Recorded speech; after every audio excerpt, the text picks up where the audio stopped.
Welcome to the Woman Angler and Adventurer podcast, inspiring real women with a passion for fishing and the outdoors to go get their adventure on.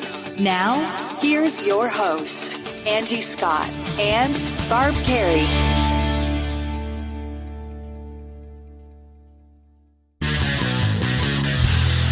This is my special guest, Cheryl Smith, and she was actually on our show, episode 15. She's a United States licensed master captain, and she talked about her journey to getting her captain's license on that show. And now today we're all the way on episode 117, so we're happy to welcome Cheryl back. Thanks Yamaha for having us out today to talk about women and fishing. And we're really excited to be here. We just this week got named Best Outdoor Podcast of 2019 by the Outdoor Media Summit. So it's exciting times right now. And Cheryl, tell everybody a little bit about yourself. Well, my name is Cheryl Smith. As she said, I'm also known as Outdoor Girl on social media. I'm an outdoor writer for Illinois Outdoor News, and I also do seminars and work for companies such as St. Croix Rods, Daiwa Reels, Stealth Rod Holders, Mossy Oak Fishing, and many others. I've been working in the industry for 9 years now, and I'm happy to be here. I thank Yamaha, and I thank you also. Awesome. Thanks for coming back on the show. It's fun. So before we get into our discussion about women and fishing, I wanted to share a couple stats from our friends over at the Recreational Boating and Fishing Foundation. They do a lot of research in the industry, and a couple things that they've come out with recently is 45% of new anglers are women, and that's really awesome. It is. More women than ever are getting involved in fishing, and that's great. But only 19% of them see themselves represented in the fishing industry, and 6 in 10 women can't name an outdoor female role model. So there's still some work that needs to be done.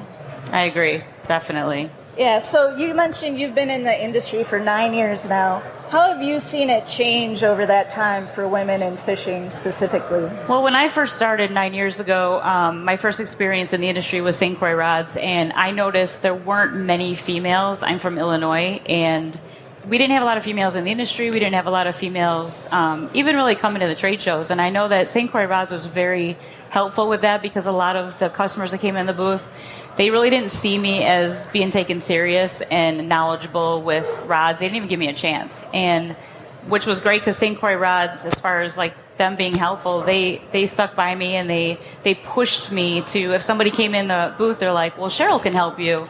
And they really encouraged me in that way. They knew that I had a thick skin and I was having staying power. I wasn't going anywhere. And now I see more females in the industry, and I see people more accepting, male and female. And it's been great. I love seeing more females in the industry and in the sport. Yeah. Not just pro staffing, but actually out there fishing the tournaments. Exactly, stuff like that.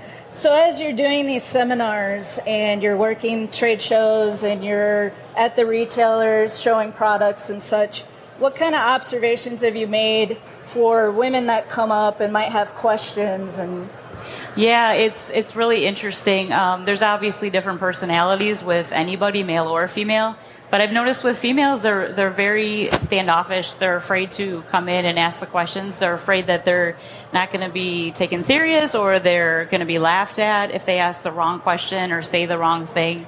So that's been something that I've noticed a lot over the years, and we try to encourage them to come in and just ask those questions. And now that there's more females in the industry, they feel a little bit more comfortable approaching us as far as, whether it be a male or a female. They're just more comfortable with other females. So if you see us about here at the show, feel free to come up and ask us questions. Yeah, please. And I mean, there's many females here, whether they're tournament anglers or even corporate positions, or us walking the show with your podcast, and I'll be in a few booths. So yeah, if you're a female here at the show, come and approach us, ask us questions, and we're all different aspects in the industry, so we're very happy to answer any questions that you guys have. From billion-dollar ad budgets and arena naming rights to tens of thousands of retail locations, big wireless providers spend big to appear like they're your only option. How do they afford it all? That big bill you get at the end of every month. Mint Mobile had a different idea. Instead of brick and mortar overhead, Mint Mobile is online only. What does that mean for you? a whole lot of savings because wireless plans from Mint Mobile start at just $15 a month. That's unlimited talk, text, and data for just $15 a month. You'll save enough that you can get a brand new rod and reel for the upcoming season. For anyone who just hates their phone bill, Mint Mobile offers premium wireless for just $15 a month. All plans come with unlimited talk, text, and high-speed data delivered on the nation's largest 5G network. You can use your own phone with any Mint Mobile plan, and you can even keep your same phone number along with all of your existing contacts. By going online only and eliminating traditional costs of retail, Mint Mobile passes significant savings on to you. Switch to Mint Mobile and get premium wireless service starting at just $15 a month. To get your new wireless plan for just $15 a month and get the plan shipped to your door for free, go to mintmobile.com/waypoint. That's mintmobile.com/waypoint. Cut your wireless bill to $15 a month at mintmobile.com/waypoint. We've been doing this podcast for a couple years now, and as I've been approaching different guests to come on the show, I have run into some of the ladies. They feel like, I'm not, I don't really have anything of value to share, kind of a little bit of lacking confidence. And What I found is everybody has something that they can contribute, whether you're a beginner or you've been doing this a long time. Nobody really feels like they're an expert. Right. And you have something of value. So, I watched a podcast here in the last couple weeks that Christine Fisher was on. And if you don't know who Christine Fisher is, she's a kayak tournament angler. She actually just fished the BASS Open. Yeah. She finished 21st out of 222 anglers. Yeah, we're so happy for her. That's really awesome. But she had a quote. She said, people who are brand new to the sport, they have the power to be inspiring. They do. I think that's so important to remember. And we were talking about that, too, over the last few days, and I know that you had said where you interviewed somebody that said that they didn't really feel they had a lot to offer, and then you went back and reviewed their story, and you're like, you were really impressed by that female.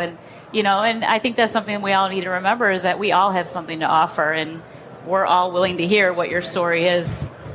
So sometimes, with social media and the internet and stuff, we see a lot of kind of competition between women. What have you observed in that regard? Unfortunately, that's never probably going to go away, and I don't think it's specific to females. I think it's focused on more with females, but I think it's across the board, male and female, and I think we need to be reminded to be more positive, whether it be male or female, and just encourage each other because it's a big world of fishing. Whether you're going to be in the industry or whether you're going to just be fishing, there's room for everybody. Right. And whether you're fly fishing or you're conventional fishing, there's a group of us actually that have gotten together, just some fly anglers and some conventional anglers. We've been talking about this, and pretty soon we're going to be launching something called a social media pledge. And it's just something where everybody can come together and focus on positivity, uplifting one another, men, women, everybody. Right. Yeah, I think it's needed. And it's something that's just going to remind people through social media just to be positive and encourage each other. I think it's great. Yeah. So speaking of men, I've been looking at demographics. This show is called The Woman Angler and Adventurer. But we actually have almost over 40% of men that listen to our show. And that's just really speaks to men are really interested in finding out how they can be supportive and more helpful to women. Right. Has that been your experience? Yeah, absolutely. I mean, even through tournament fishing, when I first signed up for the local tournaments for bass tournaments, the guys were so encouraging and they were rooting me on and they're like, we want to see you up there, cashing a check. And I think it's great. And with my companies, I've seen the same thing. And I think I've noticed that too, even on social media. I think men are just really happy that we're here and encouraging, and I think it's great. Yeah, that's been my experience as well. I'm part of Team Nashville Bassmasters in Nashville, and I'm the only female in the club, and hopefully that changes soon. But everybody's been super supportive, and it's been great. Great learning experience. So, as some parting words of encouragement for women that are wanting to get in the industry, just kind of get out there and maybe step out of your comfort zone a little bit, give it a try. I think you're going to find that men, women, everybody, it's more supportive than maybe what you think. Right. And Any parting words from you? I agree 100%. If you if there's seminars everywhere, no matter where you're from, jump into a seminar somewhere, whether it be through one of your local bait shops or one of the clubs. And the club seminars are great because even if you're not a club member, you can go to the meeting and then you can talk to the other members and maybe even join the club and start fishing with their club. So yeah, there's so many opportunities out there to talk to other people and just get plugged into the fishing industry. We encourage everybody. Yeah. So it's great. Thanks, everyone. Thanks again to Yamaha for having us out today. And everybody enjoy the Bassmaster Classic and the Expo. Thank you.